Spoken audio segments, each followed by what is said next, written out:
The authors of the Constitution knew there would be times when the federal government would not live up to its duty. And so they empowered states in Article 1, Section 10, the right of self-defense. The Biden administration has really, truly abdicated its responsibility to secure the border and enforce the laws. Texas, very simply, is securing the border. Texas Governor Greg Abbott standing by his decision to put up razor wire and seal off Shelby Park in Eagle Pass, Texas, from not only migrants, but also from Border Patrol agents. The Biden administration is giving Texas until tomorrow to let federal agents back in. Joining us now is Texas Republican Senator Ted Cruz. Senator, great to have you here today. Jump on in here. I mean, this is a standoff between Abbott and the White House. Where does it go? Well, listen, Texas is right, and I'm proud to stand with our governor. I'm proud to stand with our state legislature.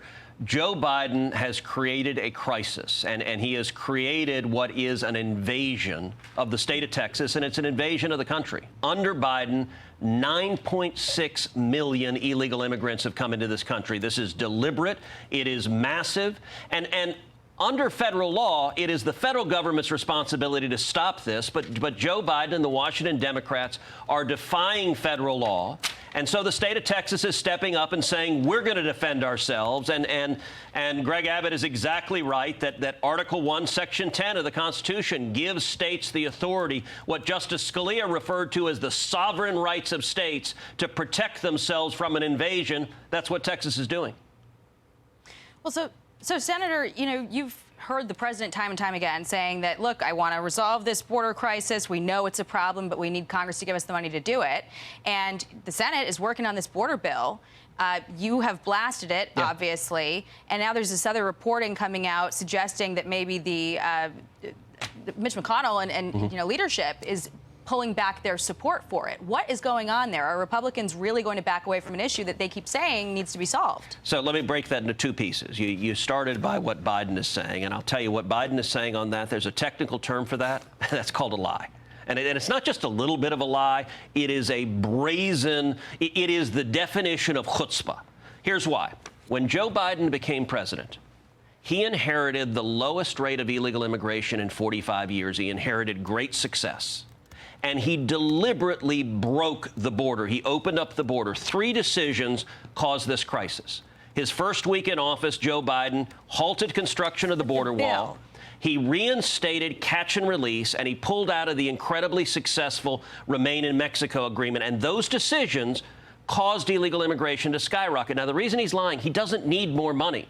Those decisions, Biden could solve this problem tomorrow. He doesn't want to. So are you saying that there's no reason to have a border bill? We don't need a border bill. We achieved the lowest rate of illegal immigration in 45 years under Donald Trump. What was different is you had a president that wanted to secure the border.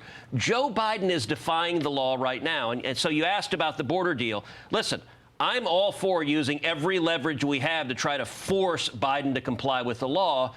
But this deal doesn't do that. This deal was negotiated with Chuck Schumer. Chuck Schumer doesn't want to secure the border.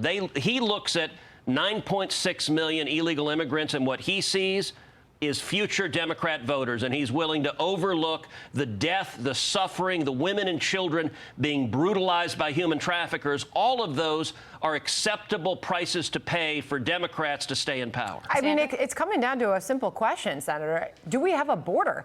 Yeah. Martha put this to John Kirby on her program yesterday. Watch this exchange. It doesn't seem like there's a lot of fire in his belly, John, to stop people from entering. It seems that he's okay with the opposite. I don't think he's lacking any sense of urgency about the need for border security at all. You say there's no lack of urgency. He's been president for 3 years. He has taken some executive actions, but there's a limit to what executive action can do, and we really need support from Congress. Do we have a southern border? Do we have a what? Do we have a southern border? Yes, ma'am. Of course we do. Then how come people can flow across it every single day? We're working very hard to try to fix that, Martha. That's why we need congressional action. That's why the president asked for additional funding. If we have thousands and thousands and thousands of people flowing over that border every day, do we have a border? We don't. We have an open border, and that is by design. And by the way, the White House has claimed they need more money. The money they want is more money to process illegal immigrants more quickly. They want 9.6 million to become 20 million, 30 million, 40 million. They want to speed this up. They want more illegal immigration. And understand, it's not that Joe Biden is bad at his job, that he's negligent, that he doesn't know how to do it. He wants this crisis because he gets a political benefit, he believes, from it. He could solve it overnight because he caused it overnight. You know, Sandra, I spend a lot of time on the southern border. I go out on midnight patrol with the Border Patrol agents. When you do that, you're not looking for illegal immigrants. They look for you. They find you. They turn themselves into you. And the reason they do so is as soon as they do, the Biden administration asks them, hey, where would you like to go? And they say, I want to go to New York. I want to go to Boston. I want to go to Dallas. I want to go to Miami. And the Biden administration puts them on a plane or on a bus and sends them to every city in America. So every city in America is a border city right now. If you want to solve this problem, Donald Trump, when he's reelected in January of next year, will solve this problem, and he'll do so by one thing and one thing alone. When someone's apprehended, you put them on a plane, you fly them back home, and the crisis goes away. Senator, your Republican colleague, Lindsey Graham, just recently said that to any of my colleagues who think you're going to get a better border deal under President Trump, you won't. And this bill that has been negotiated gives real tools to the next president. Is your position then that nothing is better than something? And have you even read this bill to be able to say that? So I haven't read the bill, and there's a reason. Nobody's read the bill. They won't actually give us the text. So the reason they won't give us the text, the way it works in Washington, if you're hiding the text, it means it's even worse than people think it is. It means if people knew what was in it, they'd be even more upset. All they've given us is some general bullet points. But I'll tell you what they have done. One of those bullet points is this effectively normalizes 5,000 illegal immigrants a day. 5,000 a day, that works out to over 1.8 million illegal immigrants a year. That is utterly unacceptable. That's nearly 6 million illegal immigrants under Joe Biden. So apparently the Republican position is we'll take 2/3 of the border crisis. Look, the answer needs to be fix it and solve it, and we can do that. Trump or any Republican president willing to enforce the law doesn't need this bill to do that. They can go back. You reverse those 3 decisions Biden made. You build the wall, you end catch and release, and you reinstate the Remain in Mexico agreement, and the numbers will plummet again, just like they did 3 years ago. Senator, one of your roles in Washington is also the top Republican on the Commerce, Science, and Transportation Committee. I know you met with the CEO of Boeing this morning. I want to get your thoughts on what you heard from him, as we know there are major problems in the skies with these planes and how they're built. This was Hillary Vaughn, our reporter, stopped him in the hallway and got this question to him. Watch. Mr. Calhoun, how do you win customers back who say they're never going to get on a Boeing plane again because they don't feel safe? Mr. Calhoun, how do you get those customers back who say they're too scared to get on a Boeing plane? You don't have any words of assurance for customers who are too scared to fly on a Boeing plane? We believe in our airplanes. We field safe airplanes. Our people do. We have confidence in the safety of our airplanes. And that's what all of this is about. And we fully understand the gravity. But one of your planes fell apart in the sky. I mean, you've got loose bolts, you've got a door blowing off mid-flight. What did you hear from the CEO?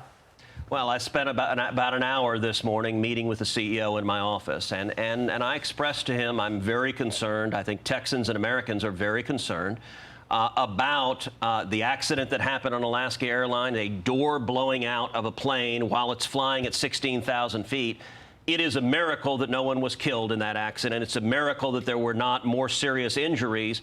Had they been at a higher altitude, everyone on that plane could have been killed. And the number one priority has to be protecting the safety of the flying public. And so the question y'all were asking there is critically important. I spent about an hour pressing the CEO that listen, Boeing needs to make certain that its manufacturing processes, that its quality control is excellent, because millions of Americans depend on it. When you put your family, when you put your kids on a plane, you need to be confident that your kids are going to be safe and secure. And I urged him, I said, this is a crisis for Boeing, and Boeing needs to respond with transparency.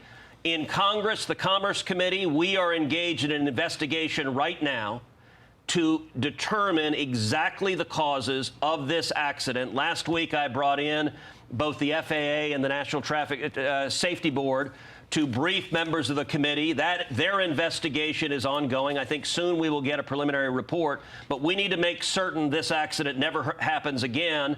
And Boeing, I hope they're taking it as seriously as they need to. Boeing historically is a great American company, and I want Boeing to continue being a great American company, but they got to make sure they're producing planes that are safe for the American people. Definitely some issues there. Senator, appreciate your time today. Thank you very much for joining us. Thank you. Hey everyone, I'm Emily Campagno. Catch me and my co-hosts Harris Faulkner and Kaylee McEnany on Outnumbered every weekday at 12 p.m. Eastern, or set your DVR. Also, don't forget to subscribe to the Fox News YouTube page for daily highlights.